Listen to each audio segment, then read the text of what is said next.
Американские томагавки в Германии, российская армия теряет мотоциклистов, а в Великобритании не утихают антимигрантские протесты. В эфире «Нехта» самые важные и интересные новости к этому часу. Время подлета лишь несколько минут. Запад способен уничтожить российские ракеты над Европой, в то время как РФ может не справиться с американскими томагавками. Что известно о развертывании оружия в Германии? Но если Запад запустит свои ракеты по территории Российской Федерации, вероятность того, что они будут сбиты, не такая велика. Битва за Донбасс. Российские войска продвигаются вперед, часто просто на мотоциклах. Почему этого транспорта стало так много на линии фронта и каков эффект? Убийство пленного. В Украине заявляют, что россияне могли расчленить украинского военного. Срочное обращение в ООН и Международный комитет Красного Креста. Но глядя на такие кадры, понятно одно: такое забыть и простить невозможно. Друзья, всем привет! Буду рад вашему лайку, подписке и репосту. Вы прекрасно знаете, что для нас это очень важно. Также оставляйте свои комментарии и спасибо вам за обратную связь. Об актуальных и важных событиях прямо сейчас начнем. Часов Яр в Донецкой области – город, где россиянам удалось продвинуться вперед, сообщает мониторинговый канал Deep State. Детали об этом продвижении канал не сообщает. Тем временем эксперт Bild по анализу открытых данных Юлиан Рёбке пишет, что российским войскам удалось пересечь микрорайон Канал в этом городе, что позволяет оккупантам продвигаться в первый западный квартал города. Тем временем в украинских телеграм-каналах появилось видео, снятое на линии фронта. В полях большое количество уничтоженных мотоциклов и мотоциклистов.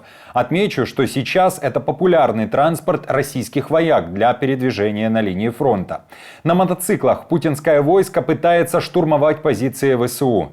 Детальнее о том, как можно остановить российское наступление, а также почему россияне массово используют двухколесные на передовой, об этом мы поговорили с военно-политическим обозревателем группы «Информационное сопротивление» Александром Коваленко. В целом, что относительно их сейчас тактики ведения боевых действий, что относительно их пересидки, скажем так, на мотоциклы, а это обусловлено в первую очередь нехваткой, дефицитом бронированной техники, боевых бронированных машин, бронеавтомобилей и так далее и тому подобное.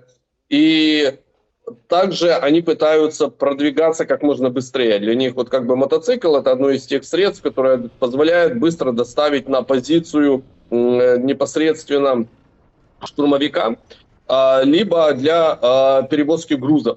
На мотоцикл можно погрузить, например, 2-4 минометные мины и доставить на позицию. То есть это логистика, это подвоз боекомплекта и это непосредственно быстрые штурмовые действия, когда залетают на позицию 10, 15, 20 мотоциклистов, быстро сгружаются и начинают ведение боев уже на позиции, на которую они залетели. Украинской стране сейчас не хватает в первую очередь инструментариев для борьбы с российской авиацией. Практически по каждому направлению, где происходит продвижение, россияне используют в большом количестве корректируемые авиационные бомбы.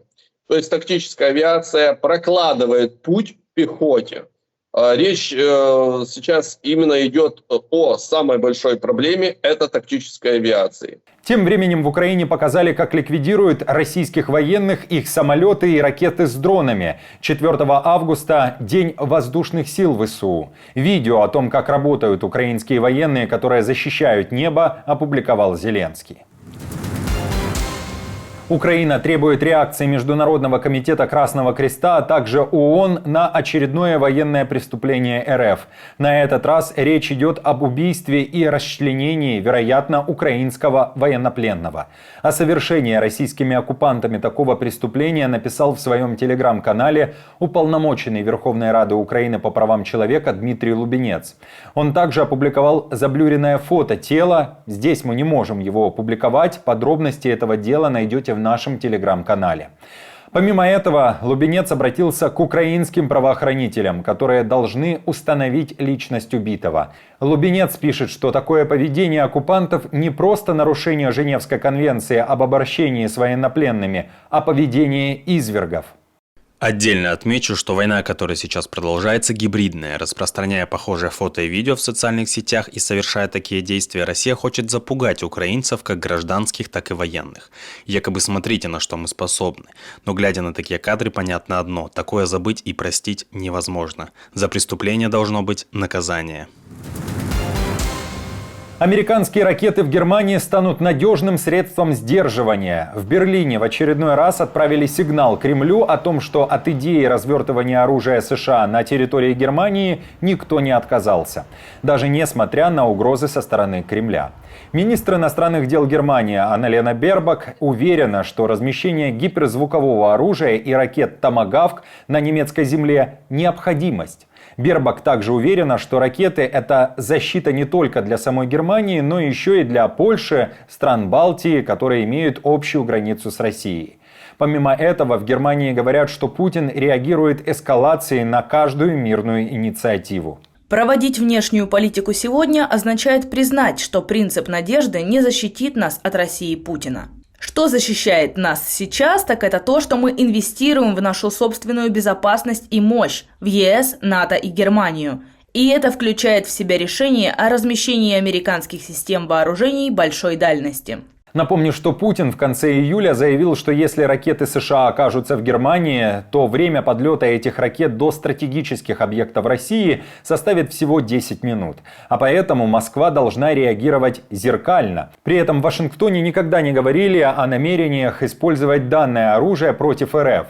В совместном американо-германском заявлении, которое было опубликовано на саммите НАТО, указано, что размещение ракет будет иметь эпизодический характер и поначалу рассматривается как временное, но впоследствии оно станет постоянным в рамках обязательств США перед европейскими союзниками в сфере интегрированной системы безопасности. Это была цитата. Как Кремль может отреагировать на появление томагавков в Германии, этот вопрос мы также задали военно-политическому обозревателю. Фактически России нечем удивить западный мир, но при этом следует просто понимать одну элементарную вещь. В Украине западные средства противовоздушной обороны, ЗРК «Патриот» в частности, продемонстрировали свою высокую эффективность в уничтожении практически всей, абсолютно всей номенклатуры российских ракет. В свою очередь, российские средства ПВО продемонстрировали, особенно в 2024 году, абсолютную недееспособность в перехвате западных, не совсем таких уж и новых, новых, модернизированных, старых версий баллистических ракет «Атакамс».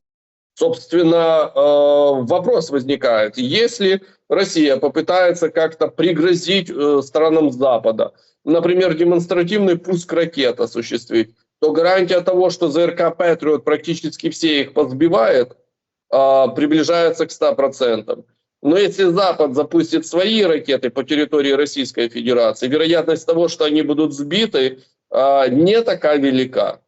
А вот и вопрос зеркальных мер. 5 августа Иран может нанести удар по Израилю в ответ на убийство лидера Хамас Исмаила Хании, так считают в США. Американские официальные лица ожидают, что потенциальная атака Ирана будет проходить по той же схеме, что и удар 13 апреля, но будет более масштабной, пишет западная пресса со ссылкой на свои источники. Как указано, к атаке может присоединиться и ливанская группировка Хизбалла. А исламисты Хизбаллы уже устроили массированный ракетный обстрел севера Израиля с территории Ливана. По данным The Times of Israel, над Галилейским полуостровом работал железный купол, который удачно перехватил от 30 до 50 ракет. В Белом доме выражают надежду, что все-таки Иран не пойдет на эскалацию с Израилем.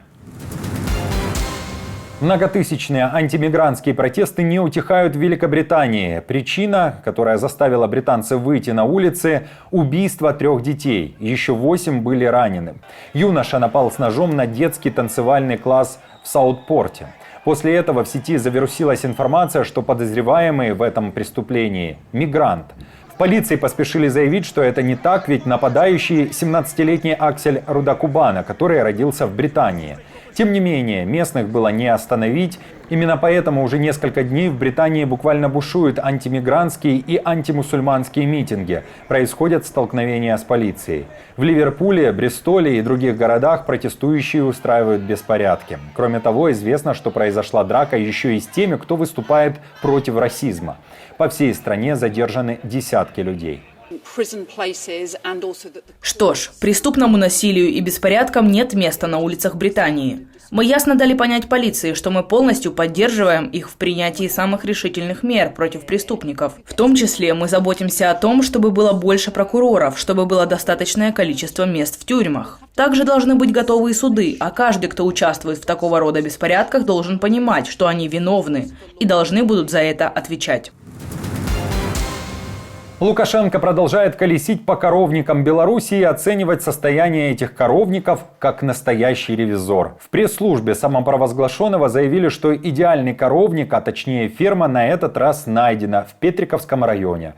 В Минске уточняют, что Лукашенко имел возможность ознакомиться с технологическим процессом выращивания молодняка крупного рогатого скота. Помимо этого дал понять, чтобы и к следующему его приезду, который может состояться осенью, в коровнике было чисто. Такие нынче визиты у Лукашенко. Здесь телочек нет, только быки. Нет, здесь телочки. Быков из 200 голов, здесь быков у нас только 30 голов, 170 телок. Ну слушай, если у тебя все время так, как сейчас, это то, что надо. Скотина, все спокойны, не обращают внимания, накормлены, лежат, сухонько, все хорошо. Надо, вышли на воздух. Если это так, ничего больше не надо. Это идеально.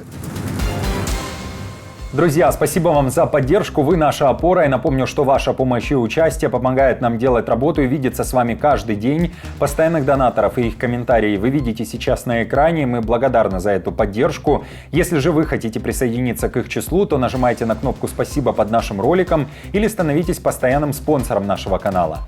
Мы с командой продолжаем следить за самыми важными новостями. Оперативную информацию от Нехта ищите, как всегда, в наших телеграм-каналах или на платформе X. Спасибо вам за доверие и то, что остаетесь с нами. До новых встреч и хороших вам новостей.